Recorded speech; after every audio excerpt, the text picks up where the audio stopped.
예배를 드리는 우리의 자세가 참 중요합니다. 저는 제 자신이 예배가 얼마나 소중한지 모르는 그런 때가 있었습니다. 예배는 드려도 되고 안 드려도 되는 선택사항이었습니다. 사실 우리에게 예배가 필수가 되어야 되는데 예배의 중요성을 잘 모르고 제가 한때는 부끄러운 고백입니다만은 한 1년 동안 전혀 예배 안 드리는 그런 때가 있었습니다. 그때 제 영적인 상태가 어땠느냐, 지금 생각해 보니까요, 첫째는 불안해요.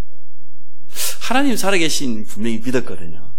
하나님이 정말 살아계시다고 하면 나처럼 이렇게 예배를 놓치고 있는 이런 못된 인간을 가만 놔둘까? 이런 생각이 들었어요. 또 한편으로 두 번째, 되는 일이 없어요. 내가 열심히 한다고 하는데 아무것도 되는 일이 없어요. 그 결국은 내가 1년 이상 그렇게 수고하고 모아놨던 그 돈을 실수 한 번으로 싹 날려버렸어요. 근데 그때 저는 하나님의 부르심을 깨달았습니다. 전 지금 생각하면 너무 감사하지요. 하나님께서 나를 예배의 자리로 지금 부르고 계시는구나. 내가 1년 이상 하나님의 은혜도 체험하지 못하고 하나님의 말씀 들어보지도 못하고 내 욕심대로 내 생각대로 그렇게 살았었는데 내 인생의 가장 중요한 시간표가 찾아온 겁니다. 하나님이 나를 부르시는 거예요. 오늘 미디안 광야에 있는 모세처럼 저에게 찾아오신 것입니다. 그때부터 저에게 가장 중요한 예배의 축복이 회복되기 시작했습니다. 오늘 여러분에게 그러한 축복 회복되기를 원합니다.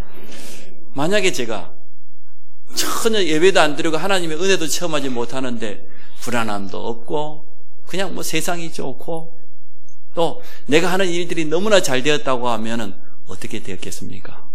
지금 어디에 있겠습니까? 다른 건 몰라도 틀림없이 이 자리에 서 있지는 않을 것 같아요. 근데 하나님은 저를 사랑하셔서 예배의 자리로 가장 축복된 그 현장으로 부르셨음을 고백합니다. 그래서 그 하나님의 부르심에 감사를 드립니다. 오늘 이 자리에는 우리 성도님들 설교를 들으려고 하지 마시고 하나님의 음성 들으시기를 바랍니다. 성경 전체에 나 여호와의 말이니라 이렇게 직접 말씀하신 게 3,900번 이상 나왔다고 합니다. 하나님께서는 지금도 말씀하고 계십니다. 그래서 우리는 설교가 아닌 하나님의 음성으로 듣기를 원합니다. 하나님의 은혜도 받아야 되지만 반드시 성취될 하나님의 말씀을 붙잡으시기 바랍니다. 우리는 그것을 언약이라고 합니다. 나는 오늘 하나님의 음성 듣기 원하고 오늘 하나님의 말씀을 통하여서 내게 성취될 언약을 붙잡게 하여 주옵소서. 세상에서 지치고 여러 가지 사람에게도 치이고 어려움 당한 분들이 있을 겁니다. 위로가 필요한 분들이 있을 겁니다. 그러나 오늘 하나님 바라보시고 세임 얻기를 축복합니다. 나의 계획대로 안 되어지고 나의 야망대로 안 되어지고 낙심한 분도 있을 겁니다. 아닙니다. 오늘 하나님이 주시는 중요한 기도 제목이 발견되는 그런 날 되시기를 바랍니다. 예배가 어떻게 회복돼야 되냐? 성경에 너무나 잘 나와 있습니다. 시편 42편에 보니까 사슴이 온종일 풀을 찾아서 이산저산 막 뛰어다녔습니다. 얼마나 목이 마르겠습니까? 그래서 목이 마른 사슴이 시냇물을 찾기에 갈급한 그러한 심령으로 하나님 앞에 나오시기를 바랍니다. 하나님은 지금도 우리를 위해서 은혜를 예비하셨기 때문에 그렇습니다. 은혜를 사모하는 마음, 하나님의 말씀을 사모하는 그런 갈급한 심령으로 우리가 하나님 앞에 나와야 되겠습니다. 시편 100편에 보니까 또 이렇게 설명되어 있습니다. 신하가 왕에게 부름을 받았어요. 그냥 부름을 받은 것이 아닙니다. 왕에게 중요한 상을 받기 위해서 초청을 받았습니다. 만약에 이 자리에 우리 성도님 중에 한 분이 문재인 대통령에게 초청을 받아가지고 장관자를 하나 받기를 한다든지 상을 받는다면 어떻게 되겠어요? 그냥 나가겠습니까? 틀림없이 오단벌 빼입을 거예요. 오단벌 빼입고 여자들은 머리에다 힘 좀 주고 좀 바르고 그러고 갈 것 아닙니까? 아니 신하가 지금 왕 앞에 부름을 받았는데 그냥 나가겠습니까? 그러한 자세로 나가라. 앞뒤에 우리 랩런트 한 명이요. 예배를 드리고 제가 가만히 보니까 머리에 새집이 그대로 지고 있어. 아침에 일어나가지고 지금 그 모습 그대로 온 거예요. 그래서 제가 말했어요. 랩런트요. 다음 주에는 머리도 감고 그러고 오시오. 우리 후대들에게 올바로 지도하시기 바랍니다. 여러분 주일날 농장 안에 있는 가장 좋은 옷 입고 나오세요. 그리고 깨끗하게 씻고 우리 후대들에게도 그렇게 올바른 예배관을 가르쳐 주시기 바랍니다. 시편 100편에 보니까 즐거이 찬송을 부르고 기쁨으로 여호와를 찬송하면서 감사하면서 그 앞에 나올지어다. 그렇게 우리에게 말하고 있습니다. 이유가 있습니다. 하나님은 지금도 살아계십니다. 하나님은 영이시지만 예배하는 자를 찾고 계신다고 그랬어요. 요한복음 4장 24절에. 그래서 오늘도 성령과 진리 안에서 참된 예배가 회복되시기를 축복합니다. 오늘 제목이 희생제사인데요. 예배입니다. 이 제사가 예배입니다. 첫 번째, 모세는 호렙산에서 자기 인생의 가장 중요한 체험을 하게 되어졌습니다. 모세가 호렙산에 하나님을 만났습니다. 하나님께서는 왕궁에 있는 모세를 찾아온 것이 아니고 미디안 광야에 홀로 있는 양치고 있는 모세를 찾아오셨어요. 왜 그랬습니까? 왕궁의 그 어마어마한 공주의 아들이라는 배경, 가지고 있는 그 뛰어난 지식, 많은 사람들에게 둘러싸여 그때 찾아오신 것이 아니고 홀로 광야에 있는 모세를 찾아오셨어요. 그때가 모세 인생의 가장 축복된 시간이 되어졌습니다. 그래서 저는 여호와 하나님께 집중할 수 있는 시간이다 이렇게 느껴졌습니다. 왕궁에 있으면서 하나님 집중할 수 있겠습니까? 도리어 미디안 광야에서 아무것도 가진 것도 없는 나이 80된 노인 모세에게 하나님이 찾아오신 것입니다. 떨기나무 불꽃 가운데 하나님의 능력을 체험했어요. 떨기나무가 불이 붙었는데 타지 아니하고 불꽃만 계속 살았어요. 하나님의 능력을 나타내기도 하지만 또 하나는 뭐냐 그러면 하나님의 임재를 나타내요. 하나님이 찾아오셨다고 말이에요. 하나님께서 모세를 부르시기 위해서 오셨다 그 말입니다. 그래서 하나님이 주시는 중요한 언약을 받았습니다. 내 백성을 데리고 출애굽해라. 약속하신 가나안 땅의 언약을 허락해 주셨습니다. 그러면서 뭐라고 했습니까? 나는 할 수 없습니다. 하나님 나를 누군지 모르십니까? 내 나이가 80입니다. 나는 살인자요 도망자요 숨어 사는 인생입니다. 하나님 왜 모르시겠어요? 우리 연약함 왜 모르시겠어요? 우리의 배경 없는 거 왜 모르시겠어요? 직접 말씀을 내가 하겠다는 거예요. 내가. 오늘 그 하나님을 바라보시기를 바랍니다. 앞주에 있는 말씀을 통해서 여러분 우리 모든 백성은 성도들은 하나님을 하는 집중을 매일 회복해라. 모세가 왕궁이 아닌 미디안 광야에서 하나님의 부르심을 입었던 것처럼 하나님의 음성을 듣는 매일 집중을 회복해라. 또 하나님이 나에게 주신 분명한 사명이 있습니다. 모세에게 찾아오신 하나님이 내 백성을 데리고 나가라. 가나안의 사명을 주신 것처럼 이 자리에 있는 우리 모든 성도들에게 주시는 하나님의 언약을 붙잡으시기를 바랍니다. 내가 할 필요 없습니다. 내가 너와 함께 하겠다. 내가 내 백성을 데리고 나가겠다. 내가 너를 바로에게 보내겠다. 임마누엘을 누리는 그 사모들 속으로 온전히 들어가시기 바랍니다. 오늘 모세는 할 수 없다고 했습니다. 그건 사실이었습니다. 그런데 더 중요한 건 영적인 사실이에요. 내가 너와 함께 하겠다는 그 영적인 사실이거든요. 모세에게 임한 하나님의 말씀이 있습니다. 내 백성을 데리고 출애굽하여 가나안 땅으로 가라. 이미 몇백 년 전에 이스라엘의 조상인 아브라함을 부르실 때 주셨던 약속 아닙니까? 내가 너에게 지시하는 땅으로 가라. 그 땅이 가나안 땅입니다. 오실 메시아가 있는 땅. 우상의 도시 갈대아 우르에서 반드시 멸망당해야 될 아브라함을 하나님이 무조건적인 은혜로 부르셨어요. 내가 너를 복주겠다. 복의 근원 삼겠다. 내 이름을 창대케 하겠다. 큰 민족을 이루겠다. 내가 너에게 지시하는 땅으로 가라. 더군다나 모세는 어렸을 때부터 어머니를 통해서 계속 들었던 메시지예요. 우리 히브리 민족, 우리에게 하나님이 약속하신 가나안 땅이 있다. 우리는 그 땅을 향하여 가야 된다. 거기서 오실 메시아를 바라보아야 된다. 이게 귀에 못이 박히도록 들었기 때문에 오늘 하나님의 부르심에 모세는 금방 깨달았을 겁니다. 어릴 때 각인되고 뿌리 내리고 체질되는 이렇게 중요해요. 이번에 산업선교대회 때 유목사 이렇게 말씀하셨어요. 렘넌트들은 흔들려도 괜찮다. 렘넌트들은 방황해도 괜찮다. 렘넌트의 특권. 렘넌트는 무너져도 괜찮다. 이미 들어간 복음이 있으니까. 그래서 그 말씀이 맞는 것 같아요. 우리 대학 청년부만 봐도 빨리 메시지가 안 들어가도 괜찮고 좀 흔들려도 괜찮고 세상 좀 쫓아가도 괜찮고 렘넌트니까. 모세가 어릴 때 어머니 요괴벳을 통해서 들었던 그 언약, 하나님의 음성을 통해서 직접 들었습니다. 또 모세에게만 하나님의 말씀이 뭐였습니까? 내가 반드시 너와 함께 하겠다는 거예요. 너의 능력, 너의 배경이 필요치 않다는 거예요. 나이가 비록 80이지만 가진 것 아무것도 없지만 괜찮다는 겁니다.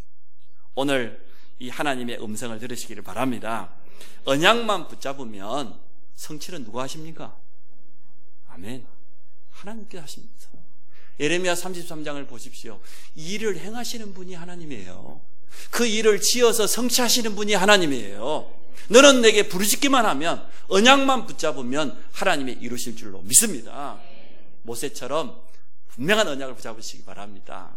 정말 우리 가정과 가문을 향한 분명한 언약을 사명으로 붙잡으시고, 우리 교회를 통하여서 이 지역에 7,000 제자를 일으키시고 현장을 회복하시겠다고 약속하신 그 언약을 붙잡기 바랍니다. 우리 후대들을 통해서 이 민족 우상문화에 빠져있는 이 민족을 살릴 40만 제자, 전 세계 237개 나라를 살리는 세계복음화의 언약을 우리 모든 성도들이 붙잡고 후대들에게 전달하기를 축복합니다. 오늘 본문에는 보니까 또 하나님의 음성이 들려왔어요. 여호와께 희생제사를 드리려 한다. 18절 말씀을 우리 다 같이 한번, 중간에 있는 여호와께서 우리에게 임하셨은즉, 시작. 여호와께서 우리에게 임하셨은즉 우리가 우리 하나님 여호와께 제사를 드리려 하오니 사흘길쯤 광야로 가도록 허락하소서 하라. 내 백성을 데리고 나가라. 내가 너와 함께 하겠다. 그리고 여호와께 희생제사를 드려라. 그래서 오늘 제목이 희생제사입니다. 저는 옛날 성경이 참 잘 됐다고 봐요. 옛날 성경에는 정확히 희생제사라고 나왔거든요. 오늘 같은 의미입니다마는 하나님이 여호와께 제사를 드리려 하오니, 이 의미를 제대로 알아야 됩니다. 그냥 제사가 아니고 우리를 대신해서 양이 대신 희생을 당하는 희생제사입니다. 피예배입니다. 그의 구약의 예배의 가장 중요한 핵심입니다. 그러면서 오늘 하나님은 모세에게 이렇게 말씀했습니다. 특히 16절에 보니까 너는 가서 이스라엘 장로들을 모으고 그들에게 이르기를 여호와 너희 조상의 하나님 곧 아브라함과 이삭과 야곱의 하나님이 내게 나타나 이르시되 내가 너희를 돌보아 너희가 애굽에서 당한 일을 확실히 보았다. 나가라. 모세 개인에게만 하나님의 말씀이 임한 것이 아니고 너는 가서 이스라엘 장로들을 모아서 이 언약을 전달해라. 모든 백성들과 소통하라는 겁니다. 저는 2018년 우리 교회 주신 현장 회복이라는 이 언약을 우리 모든 중직자와 우리 후대들에게까지 소통하기를 원합니다. 하나님은 그대로 응답하실 것이니까.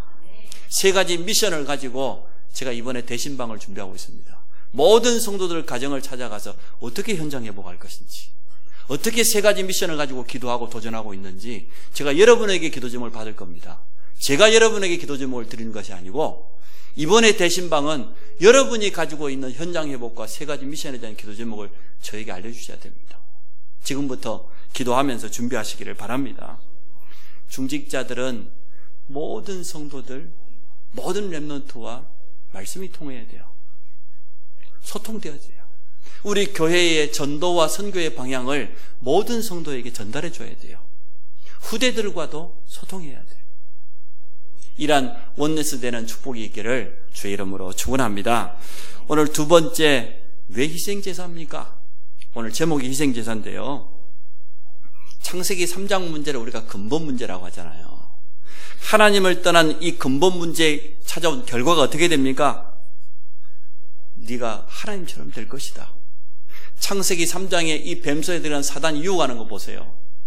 이 선악과를 먹는 날에는 네가 하나님처럼 지혜롭게 될 것이다. 그 유혹에 넘어가 버렸어요. 창세기 2장 17절은 선악과 계약입니다. 하나님과 우리 사이에 행위를 통해서 맺은 계약이라 행위계약이라고 그래요. 반드시 지켜야 돼요. 먹는 날에는 정령 죽을 것이다. 그런데 하나님의 말씀에 불순종하고 사단에게 속아서 하나님 떠나버린 그 순간 어떻게 됐습니까? 에덴 동산의 모든 축복을 다 빼앗겨 버렸어요. 쫓겨났습니다. 그때부터 모든 고통, 저주가 찾아왔습니다. 땅까지 저주를 받았다고 성경은 말하고 있습니다. 그래서 창세기 3장 문제로 말미암아 찾아와 있는 이 저주는 다른 것으로는 절대로 해결할 수가 없어요. 그래서 희생제사라는 단어가 나온 겁니다. 창세기 6장의 네피림 시대를 보십시오. 네피림이 뭡니까? 사단에게 장악돼 버린 시대, 사단에게 잡혀있는 자들이 세상을 이끌어가는 그러한 시대. 노아 시대 보니까요, 제약이 관영하고 음란과 타락이 가득 찼다고 했습니다. 우상문화, 접신문화, 그리고 후대들에게는 물질과 이 세상 문화와 예능을 가지고 우리 렘넌트 후대들을 완전 무너뜨리는 그런 시대에 지금과 동일합니다. 똑같은 역사가 지금 반복되고 있습니다. 창세기 3장, 6장이 옛날 과거 이야기가 아니고 지금 오늘날 우리 앞에 일어나고 있는 그대로 현실입니다. 지금도 동일하게 네피림은 활동하고 있습니다. 또 아브라함이 살았던 갈대아 우르와 같은 우상 문화가 번창하고 있습니다. 하나님 없는 성공의 바벨탑을 쌓으려고 세상 사람들은 발버둥 치고 있습니다. 그래서 우리 후대들은 복음 없는 사람들이 세상에 가지고 있는 거, 육신적인 성공하는 거, 그거 부러워할 필요 전혀 없어요. 저도 우리 조카들 중에 참 복음 잘 모르는데도 열심히 잘 살아가는 사람이 있어요. 제 마음속에 안타깝다 싶어요. 참 마음이 아프다. 복음을 정말 알고 하나님이 내게 주신 사명을 가지고 현장에 서야 되는데 그것과 전혀 상관없이 인간적인 노력을 해서 좋은 직장 가고 좋은 자리에 가고 그게 성공입니까? 전혀 성공 아닙니다. 우리에게 연예를 들려오는 많은 연예인들 소식 들어보세요. 세상의 성공자라고 하는 사람들이 마지막에 영적인 문제 때문에 완전 삶이 무너져버린 그런 일들이 계속 들려오지 않습니까? 그래서 하나님 없는 성공은 절대 성공 아닙니다. 그건 헛된 성공입니다. 결국은 바벨처럼 무너질 수밖에 없습니다. 그래서 하나님께서 창세기 3장 문제를 해결하는 희생제사를 회복해라. 네피림 시대를 이기는 피해배를 회복해라. 세상의 헛된 성공자들을 건질 수 있는 그리스도의 십자가의 비밀을 붙잡아라. 오늘 그 말씀이에요. 출애굽기 이스라엘 백성에게만 준 메시지가 아니고 오늘을 살아가는 우리에게 십자가의 피의 능력을 회복해라. 그 예배의 비밀을 가지고 현장에 창세기 3장과 6장과 11장에 빠져있는 사람들을 살려내라. 그 메시지입니다. 세상 종교의 답이 있습니까? 마음 비우면 됩니까? 마음 비우면 비울수록 영적으로 사단에게 더 잡히는데요. 선행을 행하면 됩니까? 공덕을 쌓고 주문을 외운다고 저주를 이길 수 있습니까? 안 됩니다. 종교 우상으로 가득 차 있는 나라들 보세요. 가장 가까운 일본 보세요. 800만 우상을 섬긴다고 하는 일본에 너무나 가정이 무너져버리고 정신병자들이 너무나 많고 일본에 쓰는 단어 중에 히키코모리라는 단어가 있어요. 히키코모리가 뭐냐? 우리나라 단어로 해석하면 은둔형 외톨이에요. 학교 다닐 때부터 왕따당하고 세상 나가기가 두려운 거예요. 그래서 직장 사회생활 전혀 안 하고 가족들과도 관계도 전혀 안 하고 숨어서 사는 겁니다. 그러한 히키코모리가 일본 정부가 추산하기를 약 한 5, 60만 명 된다고 합니다. 사실은 더 많겠죠. 저는 완전 세계 최고의 불교 나라 태국을 몇 번 가봤습니다.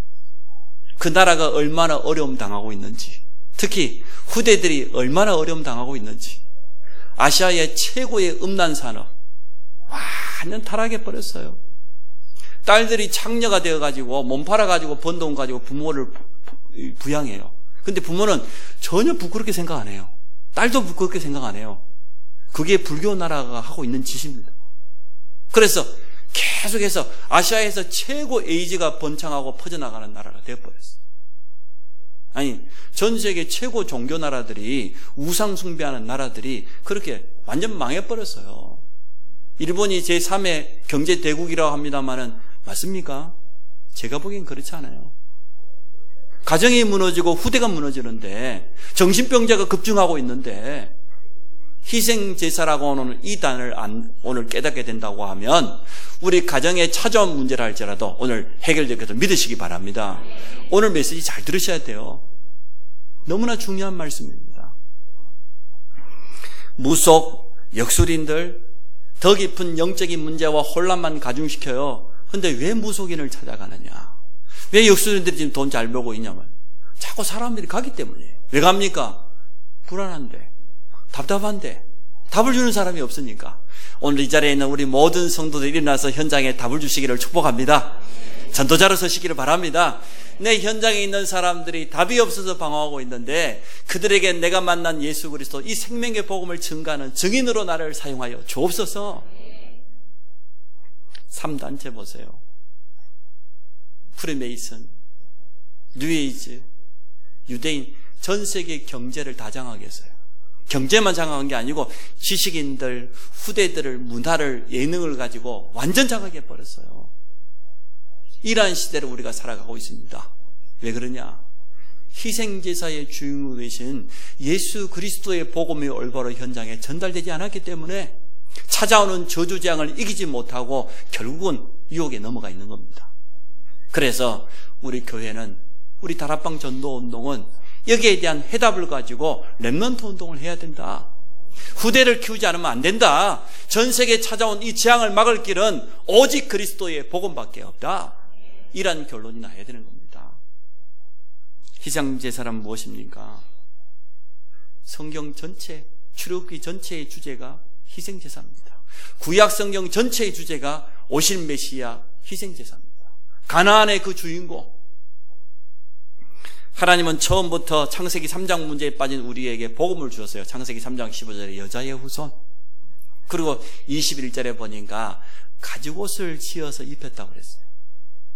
가죽옷을 입혔단 말은 가죽을 가지고 있는 짐승이 대신 희생을 당했단 말이에요.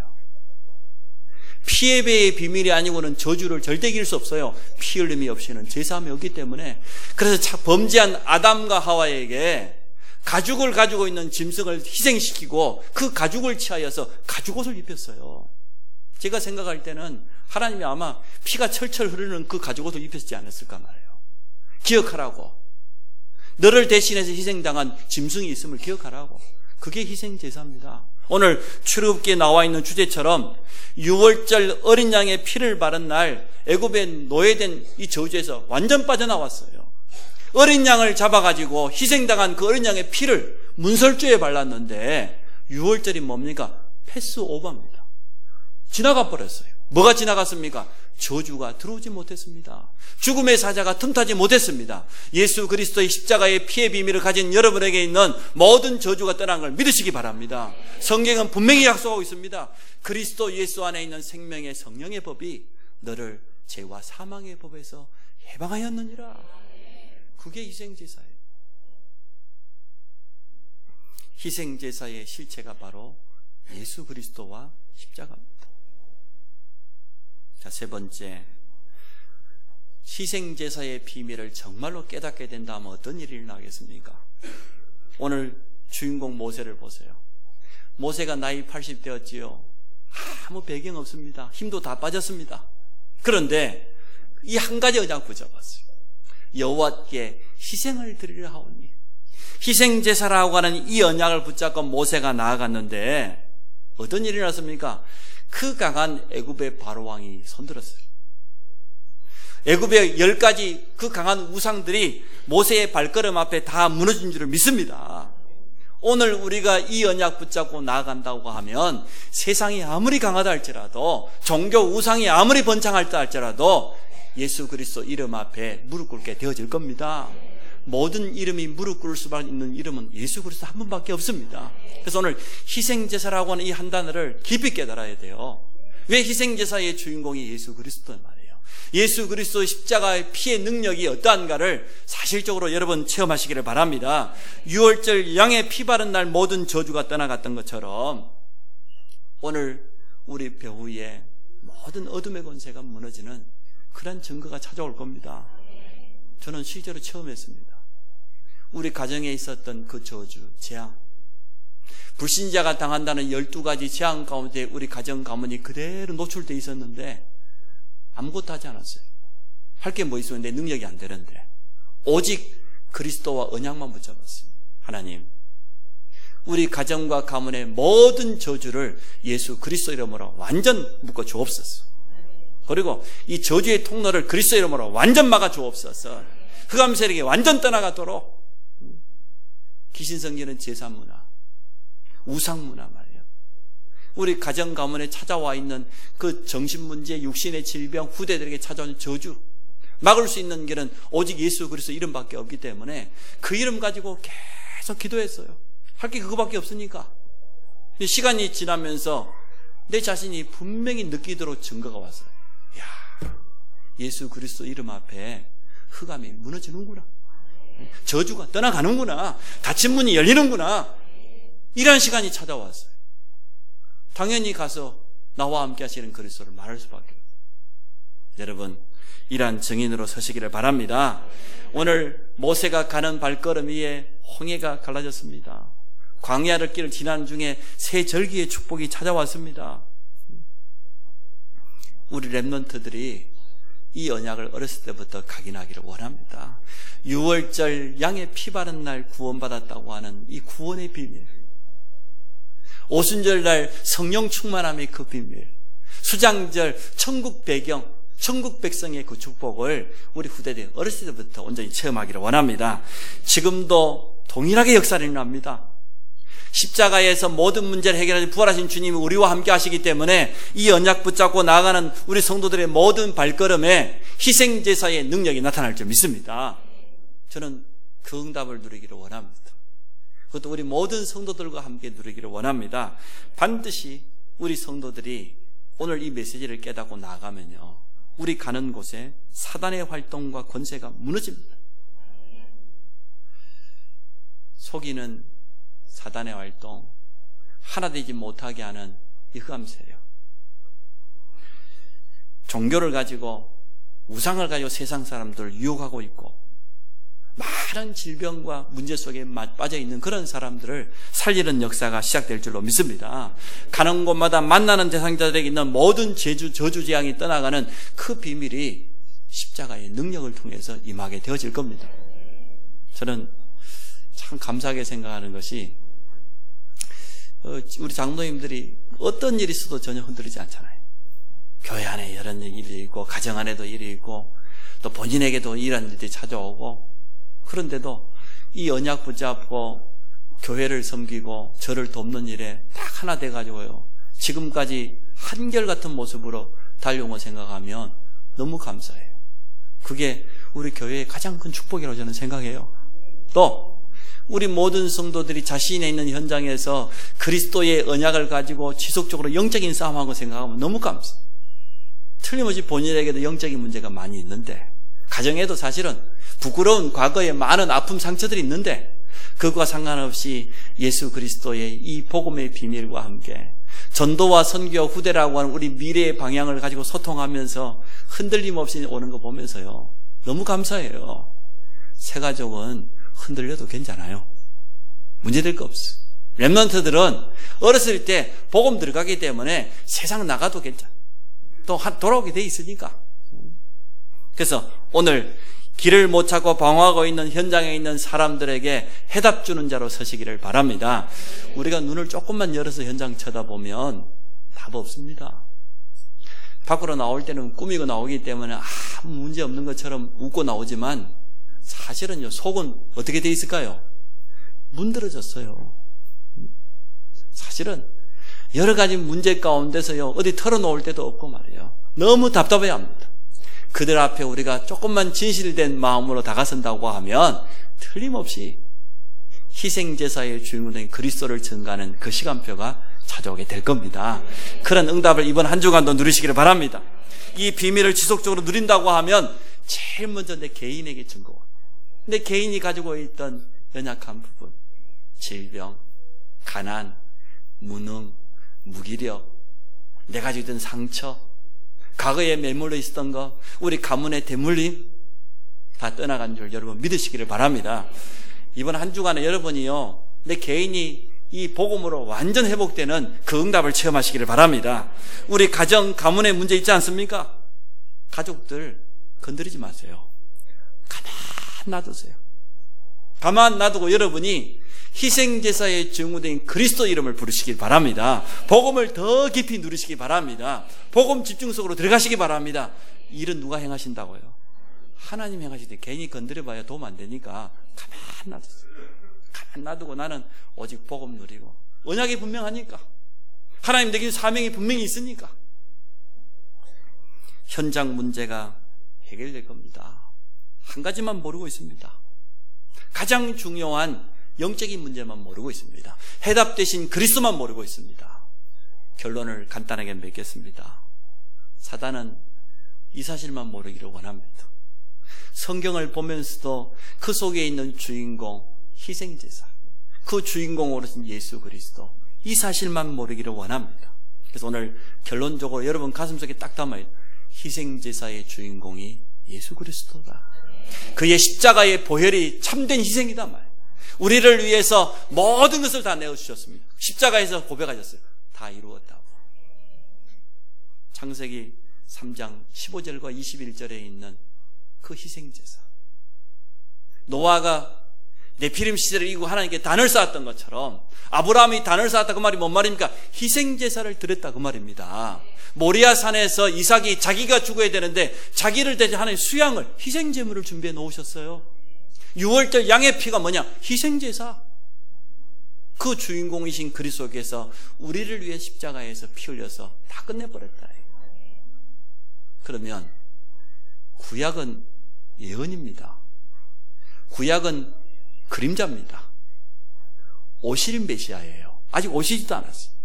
오실 메시아의 언약을 붙잡고 희생제사만 드렸는데도 10가지 기적이 일어났습니다. 광야의 기적이 일어났습니다. 모세의 발걸음마다 하나님의 놀라운 능력이 나타났습니다. 그런데 우리는 오실 메시아가 아니에요. 오신 그리스도요.